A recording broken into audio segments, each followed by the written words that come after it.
Welcome to Winning on Issues, where Texas politics meets strategy and implementation. I'm your host, James Dickey, former chairman of the Republican Party of Texas. Today, we're looking under the hood of one of the most powerful economic engines in our state. Some people only think of the Texas Department of Agriculture as cows and plows, but under our guest leadership, it is transformed into a global marketing powerhouse, a rural healthcare lifeline, and a consumer protection watchdog. Our guest is Texas Agriculture Commissioner Sid Miller. He's an eighth-generation farmer and rancher, a world champion rodeo cowboy, and the 12th Commissioner of Agriculture. Since taking office in 2015, he has turned the agency into a model of fiscal conservatism, utilizing a cost recovery model that protects taxpayers. He oversees the iconic Go Texan program, manages billions in school nutrition funding, and has led the state through historic disasters like the Panhandle wildfires. We're going to talk about how Texas businesses can partner with the TDA, the new threats facing our food supply, and what making America healthy again looks like in Texas schools. Commissioner Miller, thanks for joining us. It's good to be with you this morning. James, thank you very much. Commissioner, for a business leader listening who only thinks the TDA is about farms and food, how do you describe the department's core mission today and the main levers you actually control that impact the economy? Well, our motto is very simple. It says, Texas agriculture matters. And we try to promote that every day, whether it be school kids trying to learn where their food comes from, or the consumer across the state or even across the globe. But, you know, agriculture has always been the glue that's held Texas together. You can go back for the earliest inception of the, earliest settlers in the Texas Longhorn cattle drives. It was agriculture. Yep. Even before we had an oil and gas industry, it's been the driving factor that's kept Texas, and it's still a powerhouse today. Absolutely. Well, and in that work for agriculture, which, as you said, if we're not eating, nothing else matters. If we don't have our health, we don't have our food, we can't do anything else. But doing it right really matters. And you describe yourself as a fiscal hawk. And early in your tenure, you transitioned TDA to a full cost recovery model. What does that mean for how the agency operates, and how does it protect the Texas taxpayer? Well, we'll talk about one division like consumer protection. So we had fuel pumps and scales and the pesticide license, and we charge a fee for that. To operate in Texas, we have to oversee those and regulate those. Sure. So what I inherited was a system where the taxpayers were subsidizing it half the cost, and our customers, I call them our customers, were paying the other half. So we were subsidizing up to 50% of Buc-ee's, Walmart, Valero, et cetera. And that just wasn't right. So I took some real heat. I did it because it's the right thing to do. Most politicians would never raise fees, and it wasn't that I was raising fees so much. I was taking care of the taxpayer. So we transitioned from that subsidized taxpayer subsidy program to a full cost recovery. We're one of the few state agencies. We pay our own way. We really, for the most, not in every case, that we still get some grant money from the legislature and from the federal government. But as far as our services we perform, we're cost recovery. We really don't cost the taxpayer a dime. Well, that's spectacular. And another initiative that you did was Operation Maverick to bring unregistered commercial scales and pumps into compliance. Yeah. Beyond just enforcing the rules, how does that initiative ensure a level playing field for honest business owners? Well, I was shocked. I went into what prompted this. I went into 6 different pawn shops. 5 of them were selling on scales that had never been registered, selling on illegal scales. Now, you said, well, pawn shop, what do they even need to get? Well, they buy gold and silver. It's kind of important that those be accurate. I found the same situation in jewelry shops, jewelry stores. They also buy gold and silver. So I got to checking, and this was a widespread problem. So I launched Operation Maverick. If you know what a Maverick is, that's a stray. You go out and round all the Mavericks up, get them back in the herd. So long story short, we found 7,000 businesses that were operating on illegal scales and brought them in compliance. And the consumers are now protected. Well, and not just the consumers, but business owners who are operating ethically and did have registered scales used to have to compete against those who didn't. Well, exactly, and the fuel pumps were the same, were worse actually.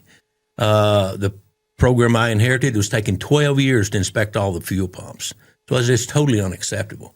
So I changed that to every 12 months, and I run this. It's a $7 billion operation, so I run it like I'm a CEO of a Fortune 500 company. So I'd ask myself, if this was a Fortune 500, how would I inspect all those pumps in 12 months, and where it's taking me 12 years? Well, the bureaucrat would say, well, I need to hire another 8,000, employees to do that, right? The CEO in me said, no, I'm not going to hire any more people. I'm going to outsource it. Let's get somebody else to do that. So I outsource it to the private sector. We certify the companies that make and calibrate the pumps. So I made the industry have their pumps calibrated. And when we were doing it, we would give them a margin of error. But when the certified pump guys, there's no error. They get it to zero error. So that worked really well. And actually, I reduced our inspectors' travel by 750,000 miles a year, and I eliminated 19 positions. But we were getting it done every 12 months instead of every 12 years. And that's the way you should run. I outsource everything possible to the private sector. Well, and that efficiency, that drop of the 740,000 miles a year, what did you bring in from a logistics standpoint to help those who were inside be a lot more efficient? Well, it allows us to reallocate our assets. Not only did we eliminate 19 positions, but 19 vehicles and upkeep and expense and the fuel that goes with all of those. So it just makes a much leaner transition and better serves the Texas citizens. That is fantastic. Well, so you've been able to outsource things, you've been able to improve the speed, you've been able to make sure that business owners are competing against on an equal footing with others. There are also some really exciting programs at the TDA that most people don't know about. One of the main ways private companies can intersect with TDA is Go Texan.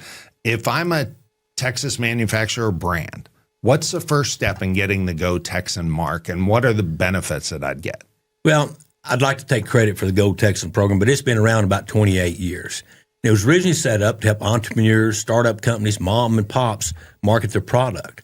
You may have a couple that makes really good beef jerky or jams or jellies, but they're just not very good at selling and marketing. So we come in and take pictures, help them set up a website. If they want to get on Amazon, we show them how to do that. If they would like to get in Kroger's or H-E-B, we've got programs for that. We even have a program for exports. If they want to export their product, we can make that happen. So it's a great partnership. We get them up and going, and we've expanded that.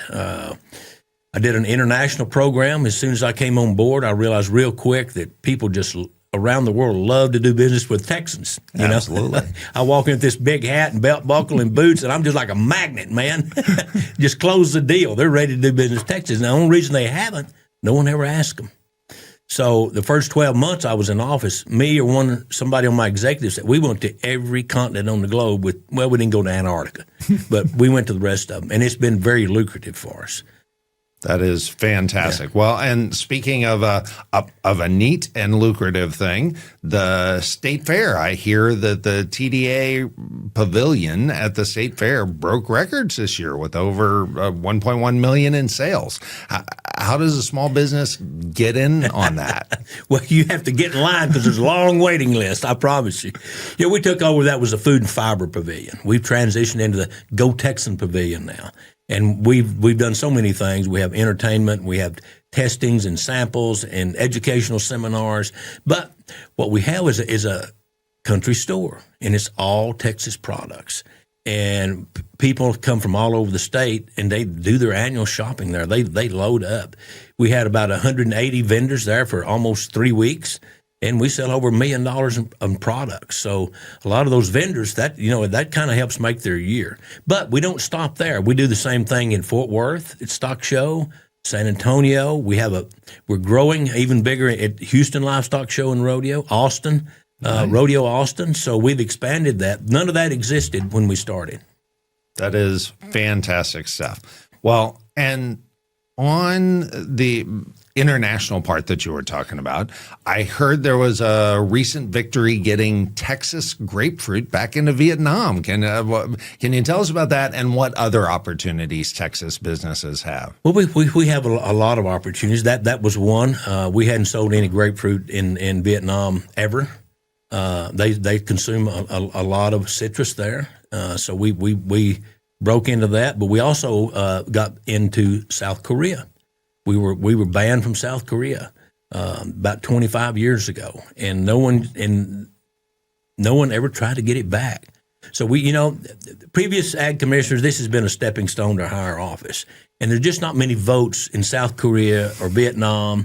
No one's ever really saw any political advantage of doing that. But I'm not the typical ag commissioner. My goal is to be the best ag commissioner Texas has ever had. I get up and look in the mirror, and every morning I say, how can we make a difference today? So we're doing it because we want agriculture to thrive in Texas. And it's a little different attitude, a little different take. I don't want to be lieutenant governor or comptroller or any of that other. I want to be the best ag commissioner Texas ever had. Well, and thank you for that. When I worked with a bunch of candidates, and especially when I worked with folks who were considering running for office, one of the most important questions I always asked was, why do you want this job? And as far as I was concerned, if the answer was because it's a stepping stone to something else, I was not impressed with it. One of the parts of the Texas Department of Agriculture that most businesses don't realize is that TDA has some roles where it acts as a financier. Can you walk us through the Agriculture Finance Authority and the issues right now with interest rates, and how are the loan guarantee programs helping and working? Well, when you look at the Department of Agriculture, you don't really realize we're bankers. Not in a traditional sense, but we house the Texas Agriculture Finance Authority. So through that, we can guarantee loans, we can make loans. We have up to $500 million, two different pots of $1 billion worth of bonding authority. So that hasn't been used in the past, so we are now looking at that. We're in discussions with the State Fair of Texas to expand their operation, the Northeast Texas Fair in Tyler, Lubbock, their fair, the North Texas Fair in Denton. So we want to help those type of entities because they help educate and provide scholarships for our youth. And the average age of the farmer and rancher is about 60 years old, and only 1.5% of the population is involved in farming and ranching. The 1.5%, or less than 1.5%, feed the rest of us. So we think it's important to promote those scholarships and get young people involved in agriculture. So that we use that, but we also help young farmers get started. We have a young farmer program. The legislature just created a new program for us and expanded that. Up to $100 million into our young farmer program. Wow. So we're writing the new rules for that. That'll be opening up in probably February. Well, there's been a lot of attention in business on rather than college, trade schools and learning trades.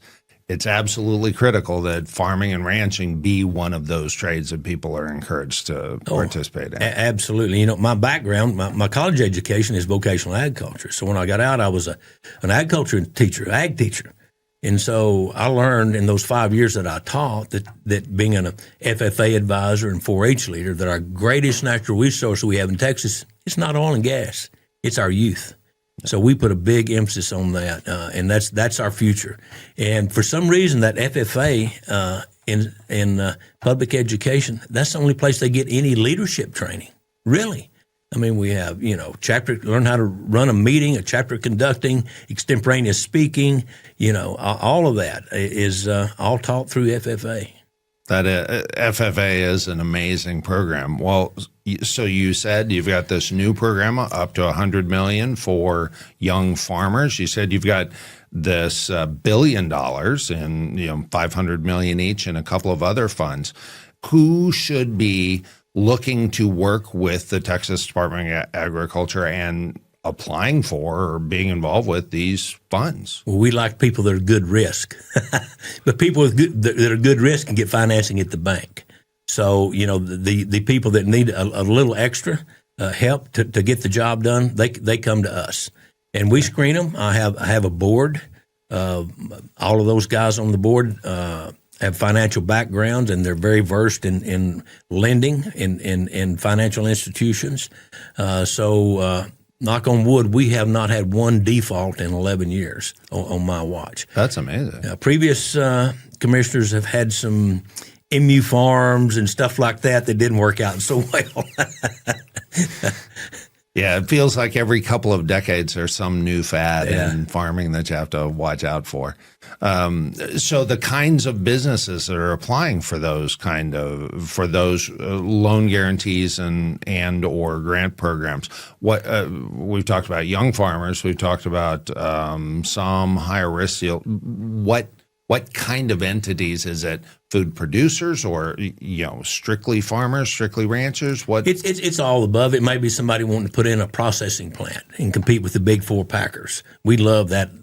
Sure. It may be a livestock show that wants to expand or replace outdated buildings or something like that. Build a new arena or show barn. We like that. It could be somebody in the food business wanting to put in more coolers, more freezers, so they can expand and better serve the public. So it's pretty widespread. That's amazing. Well, and speaking of widespread, you also have the Resilient Food Systems Infrastructure Program. Now, processors looking to expand? Sure. And we've just awarded several grants on that to help people expand and improve their production or their manufacturing or their distribution, all of that. These aren't necessarily guys that get dirt under their fingernail, but they're the ones that take the product from the field and process it and put it out to the public. So we partner with those, not just even after it leaves the farm, we still partner with people involved in agriculture. Absolutely. And that entire supply chain is necessary to get it to people, to get it to the end consumer. We want to make sure it gets on the shelf and it's available. Absolutely. Well, one of the most important places that it can be on the shelf is schools. For companies listening that sell into institutions, what should they understand about the TDA's role in connecting Texas producers to the 5 million daily meals served? Well, it was kind of amazing. When I came on board, our schools weren't buying any local products, zero. I said, well, why not? Well, we don't know any farmers. We don't have time to go to the farmer's market. It's just easier to buy it from Benny Keith or Cisco's or some company like that. They ultra process it, flash freeze it, add additives, preservatives, dyes, and then we thaw it out and put it on that plastic tray.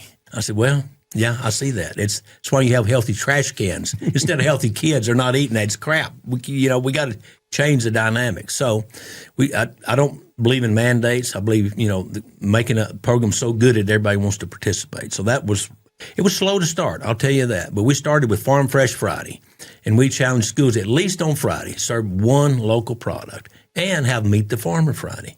That product, bring that farmer in and let him tell the kids how that got on their plate.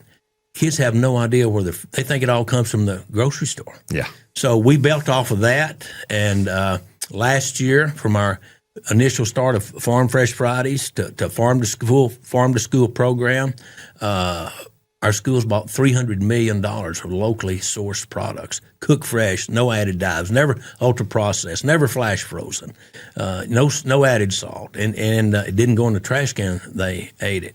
We were probably the most successful at that in the nation. We sat down and had lunch with Bobby Kennedy Jr. He loves what we're doing here.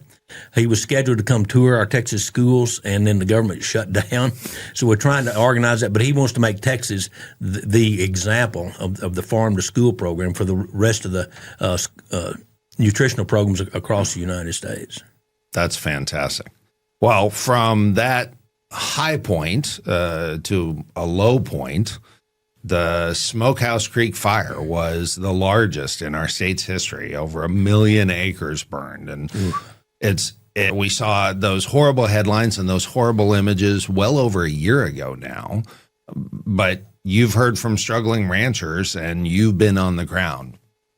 Here we are a year and a half later. What are the toughest challenges those ranchers are still facing? That was just a terrible time. We lost, and the numbers don't really tell the story, but we lost about 15,000 head of livestock was killed in that fire.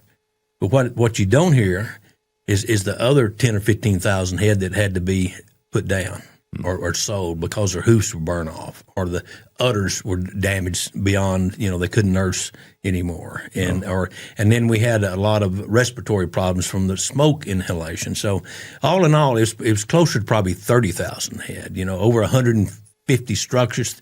We lost 3 lives in that. I don't even know how many miles and miles of fencing has to be replaced. But I do know that Texans are very resilient and kind-hearted, and if the federal government never came in to help us, we'd be just fine. We had probably within that period, we had over 30,000 round bales of hay donated to us. Wow. So through our hay hotline, the Texas Department of Agriculture, we scheduled deliveries of all that and set up drop sites and bag feed. Through our generosity, we accepted T-post and barbed wire, and then we have a program called the STAR Fund, which is not a government-funded program. It's the State of Texas Agriculture Relief. It's something that I set up, and we take private money, private donations, individuals, corporations donate, nonprofits. It comes from everywhere, and we raised over $1 million for quick. The federal government comes in and helps, but it's very slow. It's not. It's not. Responsive at the time they really need it. But we're pretty nimble with that, since we don't have a lot of government red tape with that, and we were able to help a lot of farmers with that. And not only the Panhandle Fire, but we just sent out $750,000 to the flood victims in Central Texas from most famously the Kerrville area, but it wasn't limited to Kerrville. No. Miles and miles again, fencing wiped out, livestock lost. So we come in and help them buy T-post and wire and put buildings back up, bury dead animals. There's no government program for that. That's a biohazard. We got to get rid of those pretty quick before it's a problem. Well, that STAR Fund is absolutely critical. It is privately funded. Is it still currently open for donations? It certainly is. It certainly is. We just received a $150,000 check from the Houston Livestock Show and Rodeo, earmarked for the flood victims in the Hill Country. So HEB, during the Panhandle fires, donated $500,000. Wow. And so people, and the good thing, people should know that we take no administrative fees out of that. 100% of it goes in the pockets of those farmers. That is so important. So Texans have stepped up through the STAR Fund. The federal government has done some things, but that's slow going. But there's also the need for the folks who started the fire to step up and address some of the damages caused. What's the long-term problems for the ranchers up there? You already addressed having to bury the dead livestock and dispose of that safely. The fencing is a thing, and both STAR and the federal government have tried to address some of it. But the forage is a long-term problem. Yeah, it takes at least probably 3 years to come back. And then replacing that livestock, a mama cow's this is the highest they've ever been in my lifetime. To go back and buy replacements, probably going to cost you 3 times what it did, 5 years ago. So that makes it double tough. And you think about those farm and ranch, multi-generational families have been on the same farm or same ranch for generations. That farmhouse the granddad was born in is gone. Yeah. And that's, those people, I tell people, that those families, they don't own the land anymore. The land owns them. They're part of it. Yeah. And to see it all go up in smoke is you don't realize how, it's not like, losing a house you built 2 years ago. It doesn't have the same memories or the same heritage built into it. You're absolutely right. And So the state stepped up, the federal government has stepped up, but all that's reactive. What longer term strategies or state level policy changes should we make to make Texas agriculture more resilient to future fires? Well, this one was caused by faulty utility poles, and the company actually admitted to that. We know for a fact that some of those utility poles were the original poles. Some of them old as 1936. Jeez. And there was an inspection in 2024, and that was pointed out, and just didn't get in there. And that area of the state has really, really high winds, and it has what's called CRP land. That's Conservation Reserve Program. It's a soil bank where farmers put their land in grass. The problem is it's improved New World grasses that get about shoulder high. Wow. So when those electric lines get to flopping, they arc, and sometimes the poles break off, and those transformers fall over and catch the grass fire. And this is in the canyons up there. You know, the Smokehouse Creek. That means it's in a canyon, so it makes it double tough to get in to fight the fire. It's very expensive to rebuild the fences. It's not on flat level land. You got to go up and down. You can't get equipment. I mean, everything about it is tough. And so that's the problem was faulty utility lines. That is rough. Well, hopefully that will be addressed by the company and by the state. Hopefully we'll take care of that. Well, on a brighter note, or on looking forward note, you've been a champion for rural mental health and launching the AgriStress Helpline. Why did you find that critical to do? Well, this may shock some of your listeners, but the two highest rates of suicide in the nation are veterans. Most people know that, but real close, and about 21 of those a day. But there's also about 20 farmers commit suicide a day. And you said, well, why is that? What's the deal? I said, well, I kind of touched on it earlier. It's, you know, you are now the 6th, 7th, 8th generation, and you've inherited the family farm, and it's your responsibility to hand it to the next generation and the next generation. But, you know, you've missed 3 crops, and the bank's calling your notes, and you know, these farmers, they're kind of introverts. Not all of them, but for the most part, they stay out on the farm all day. They work 12, 14 hours a day, stay on the tractor in the milking parlor or horseback, and they don't socialize. They're very proud, strong breed. They don't ask for help. And so when they get in that situation, they really don't have anybody to turn to. Now, we have a suicide hotline, 988. You call it, they can't really talk to farmers. They don't know anything about agriculture. Yeah. And it might be somebody in New York or India. So we created our own, and I don't like the term suicide. We call it the AgriStress Helpline. And our people there have many, many hours of training. You know, they call in and say, well, Mr. Dickey, did you know that the USDA has a low-interest loan program you might apply? Or they have a livestock indemnity program that they will help pay for some of those cows you lost in that fire. Or the Texas Department of Agriculture has a STAR program. They will help you, you know, buy more T-posts and barbed wire and get those fences back up. And now all of a sudden, and we can get them some local mental help. So, and I don't know if we have time. Can I tell you one quick story? And it's hard for me to get through it. When we started this program, I had 2 TV interviews in the afternoon here at local stations in Austin. So we did that. Later that night, I got a call from a gentleman I'd never met. And he said, you know, I was ready to take my life. I was sitting in the living room with a shotgun. I was going to put it in my mouth and pull the trigger. I was just trying to get up the courage. And the news came on. And it was you on the news talking about the AgriStress Helpline. I thought, well, what the heck? I'll just call them. And I want you to know they got me the help I needed, and I'm still here today because of the AgriStress Helpline. That's amazing. Makes it worthwhile, doesn't it? It does. And from working to save farmers from mental stress, we've got a new threat now, the screwworm. Well, not just one. That's one of many. Yeah, we got a lot of threats facing agriculture. But the screwworm could be devastating. It could run a $30 billion annual livestock industry in Texas. So it's We're taking it seriously at the Department of Agriculture. We're working hard. We've got surveillance traps up all and down the Rio Grande at all of our livestock export facilities.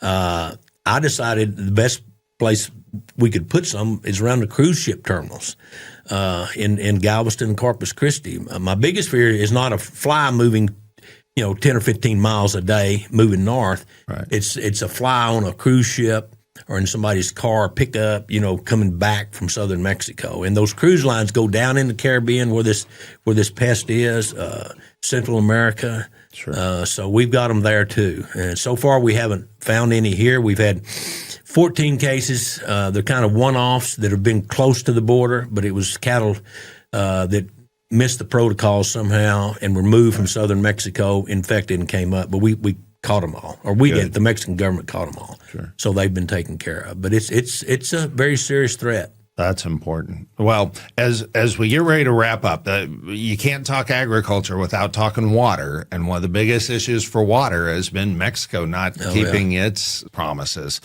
How can we force compliance? Well, no one ever has made them pay up. I've been ringing this bell for 10 years as Ag Commissioner. I've been telling her we're running out of water. We're out of water. I said it's not land. We lose a farm a week, but at that rate we're going to run out of land about 700 years. But water is the limiting factor. So back in the summer, I issued an executive order allowing farmers to use the water out of the Rio Grande that was running out in the Gulf of America. Got everybody's attention. After we did that, I traveled to Washington, D.C. and sat down with Stephen Miller, the personal advisor to the president, explained the situation. He says, no one's ever explained this to us. We can fix this. So within a week, Donald Trump announced that if Mexico didn't pay their water bill, we were cutting their water off from the Colorado River. So they get their water. There's two watersheds, the Rio Grande and the Colorado. So that got their attention. They promised to pay the water back. Well, they never did. It was just empty promises. So revisiting the administration again and letting them know that we never got the water, the president said, well, okay, 5% tariffs until you pay your water bill. And then within a few days, President Sheinbaum met with Donald Trump and agreed to pay the water. And this week, they're supposed to start releasing 200,000 cubic feet of water, acre feet of water into the Rio Grande. And they owe us a total of 800 acre feet. So that's supposed to be done before the end of the year, and the rest of it in 2026. That would be absolutely huge. Well, it's important. We lost our entire sugarcane industry. No water. We the last sugar processing plant closed. We pushed out about 6,000 acres of citrus in the valley. No water. Our farmers down there could plant one crop, and they normally plant 5 or 6. So we had farmers on the brink of bankruptcy. We just distributed $280 million to 1,800 farmers for the USDA to keep them afloat. But we can't keep doing that. They need some water. They really don't want a handout. They want to be able to farm and make a profit. Well, I hope people have gotten a good sense of just how broad the impact is of the Texas Department of Agriculture and the work you've been doing there. Is there one thing that Texans absolutely need to understand about the role agriculture plays in our state's economy or the role of the Texas Department of Agriculture? This is the one thing that's the greatest threat to our freedom, and people don't know about it. They don't talk about it. But America's always been the breadbasket of the world. We grow enough for us and feed a lot of the rest of the world. We lost that under the Biden administration. They did not sign one trade contract in the 4 years Biden was in office. So not only did we not expand new markets, we lost our old customers. So the first time in our lifetime, James, we're going to buy $50 billion more food than we sell. So we are now at the mercy of a foreign governments to feed us. We're working real hard to change that around because that threatens all of our freedoms. When you can't feed yourself and you're dependent on a foreign country to get your food, that's a big problem. I don't think people realize that. So we're doing something about it at the Department of Agriculture. This coming year, we have 45 outbound trade missions from my office. That means we will be in 45 different countries, taking farmers and ranchers and manufacturers and distributors with us to open those markets back up and to find new markets. If we don't ever sell China, anything else, that'd be fine with me. But we've got to have other markets. I mean, they hate us. I don't want to do business with them, but we're too dependent on them. We're going to places like India. There's more people in India than China, and they don't hate us. So it's a great trip. We're making headway. I think we'll gain that back. Well, thank you very much. Thank you for joining us. We'll put some links in the show notes, and we appreciate you being here with us. Thank you. God bless.